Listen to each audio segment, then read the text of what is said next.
Le goût d'entreprendre. Une émission proposée par Doris Pradal en partenariat avec la Caisse d'épargne, la Banque des entreprises et des professionnels de Midi-Pyrénées. Bonjour à tous, le goût d'entreprendre s'intéresse à l'agriculture de demain. Le secteur agricole serait-il devenu un segment de choix pour l'innovation ? Nous recevons Gaëtan Sévrac de la société Nayo Technologies, installée près de Toulouse. Son entreprise conçoit des solutions robotiques pour soutenir l'agriculture. Nous sommes en plein cœur du secteur des objets connectés. Gaëtan Sévrac nous expliquera ce qu'ils apporteront à l'agriculture de demain. Bonjour Gaëtan. Bonjour. Robots de traite, drones de surveillance des champs, les agriculteurs 2.0 semblent avoir cédé à l'appel des nouvelles technologies. Selon le cabinet d'études Xerfi, ce marché serait en pleine expansion. Disons en tout cas qu'il y a un potentiel important à développer. Vous confirmez Gaëtan Sévrac ? Oui, non seulement les agriculteurs sont effectivement très connectés et nouvelles technologies, mais c'est pas nouveau en fait, et depuis toujours ça a été parmi les pionniers sur tout ce qui était nouvelles technologies adaptées à leur métier. Ça a été parmi les premiers à utiliser des GPS par exemple, ça a été parmi les premiers à utiliser des moteurs quand c'est sorti pour leurs tracteurs. Ça date pas d'aujourd'hui. Alors on a l'impression de le découvrir un petit peu aujourd'hui, pour quelles raisons ? Disons qu'il y a un changement d'échelle avec le numérique et tout ce qui est collecte d'informations d'une manière générale et automatisation des tâches. Jusqu'à maintenant, c'était de la mécanisation, de l'assistance. Là, on parle vraiment d'automatisation. Donc effectivement, on change d'échelle, on change de type de technologie. Mais depuis toujours, les agriculteurs ont été des pionniers, c'est sûr. Alors, quelle était votre idée de départ lorsque vous avez créé l'entreprise ? Nayo Technologies existe depuis quand ? Nayo Technologies existe depuis 2011 et l'idée de départ, c'était pas notre idée, c'était vraiment l'idée des agriculteurs qui se sont plaints de problématiques liées à la pénibilité de leur travail et du coup à la difficulté de trouver des gens compétents pour réaliser certaines tâches très pénibles et très chronophages. Donc on a entendu ce message et puis on a réfléchi avec mon associé à proposer des solutions techniques pour répondre à leurs problématiques. Mais l'idée de base de dire il faut automatiser certaines tâches trop pénibles, ça venait vraiment des agriculteurs depuis le début. On a remplacé l'homme par le robot ? On a aidé l'homme par un nouvel outil. On peut parler de robot dans certaines tâches. C'est un mot large et employé des fois de manière abusive, mais c'est surtout un outil qui permet de diminuer la pénibilité du travail. Comme la bêche permet de travailler le sol plus rapidement, une moissonneuse-batteuse permet de récolter plus rapidement, un robot de désherbage permet de désherber plus rapidement pour l'agriculteur. On va revenir sur le cœur de votre métier. Que fabriquez-vous concrètement chez Nayo Technologies ? Alors, Nayo Technologies, on fabrique des robots, des engins automatiques de désherbage mécanique.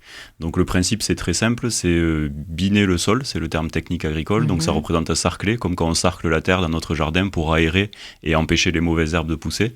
Donc, c'est le même principe, c'est un engin automatique qui se déplace tout seul dans le champ, comme les robots aspirateurs, et qui enlève les mauvaises herbes en travaillant le sol en surface. Efficace à 100%? Alors, enlever 100% des mauvaises herbes, c'est un objectif assez ambitieux. Disons qu'on arrive avec ce robot à diminuer énormément le temps de travail. Donc, on diminue de 3/4 le temps de travail de l'agriculteur lié au désherbage. Et on a beaucoup parlé de ce robot, il a un nom. C'est le robot OZ. OZ. OZ. Oui. Vous êtes ingénieur, Gaëtan, en robotique de formation. Pourquoi le secteur agricole vous a-t-il intéressé ? Est-ce qu'il y a un lien, j'allais dire, dans votre environnement, dans votre famille ? Il y a quelque chose de fort en vous qui vous attache à la terre ? Pas directement. Après, moi, j'ai toujours aimé la terre et la nature. J'étais souvent en vacances à la campagne. J'ai de la famille plus ou moins proche dans l'agriculture, comme tout le monde, je pense, en France. Donc, c'était pas un lien spécifique direct, mais disons une affinité, une attirance depuis toujours, ouais. Vous pensez que c'est important d'amener des solutions technologiques de pointe aux agriculteurs aujourd'hui ? Oui. Alors oui, je suis convaincu que c'est ce qui va permettre de rendre l'agriculture plus humaine d'une certaine manière et de respecter l'environnement, plus en harmonie avec l'environnement. On a été un petit peu trop loin dans le tout chimique. On a détruit certaines choses, on a abusé énormément de certains produits, beaucoup par manque de connaissances. Il n'y a aucun agriculteur qui prend plaisir à épandre du désherbant. C'est une nécessité, il faut désherber les champs, c'est comme ça. Donc c'était plus par nécessité, par manque de connaissances. Et là, les nouvelles technologies, que ce soit la collecte d'informations où l'action via des engins automatiques comme des robots ou des nouveaux outils beaucoup plus précis va permettre justement de réduire cet impact négatif de l'agriculture sur l'environnement et de travailler de manière un peu plus équilibrée et harmonieuse. Ouais, avec beaucoup de bienfaits pour notre planète. C'est bien l'objectif. C'est un peu l'idée en fait. Ouais. Donc on va supprimer entre guillemets le travail humain remplacé par des machines, par des robots, puisqu'on l'évoquait. Mais en même temps, c'est un plus pour la planète. Oui, tout à fait. Il y a 100 ans, on n'avait pas de produits chimiques et on était obligé de travailler de manière dite écologique maintenant. Le fait est que ça demandait beaucoup de bras, de temps de travail humain qui n'existe plus en campagne. La majorité des gens vivent en ville.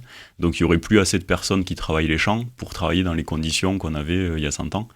Et les nouvelles technologies, les nouveaux outils permettent justement de retravailler la terre dans des bonnes conditions sans avoir besoin de plus de monde, vu qu'il n'y a pas plus de monde à la campagne. Tout à fait. Ouais, jusqu'où on peut aller dans le domaine agricole ? Est-ce qu'il y a des secteurs qui n'ont pas encore été exploités ? Qu'est-ce qu'on peut faire aujourd'hui avec les robots en matière d'agriculture ? On parlait de surveillance des champs avec les drones, on parlait de traite des vaches. Ouais, je pense que tous les milieux peuvent bénéficier de nouvelles technologies, que ce soit agricole ou autre. Les premiers, peut-être, ça a été dans les étables avec tout ce qui est robots de traite, des robots distributeurs de fourrage ou autre. C'est vraiment là qu'il y a eu les premières automatisations, telles qu'on l'entend. Et après, c'est dans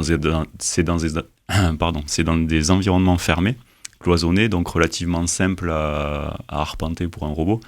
Et le plus complexe, ça va être vers l'extérieur. Et plus on va vers l'extérieur et des grandes surfaces, plus ça va être compliqué. Nous, on travaille actuellement sur des petites surfaces avec des maraîchers, des pépiniéristes, des horticulteurs.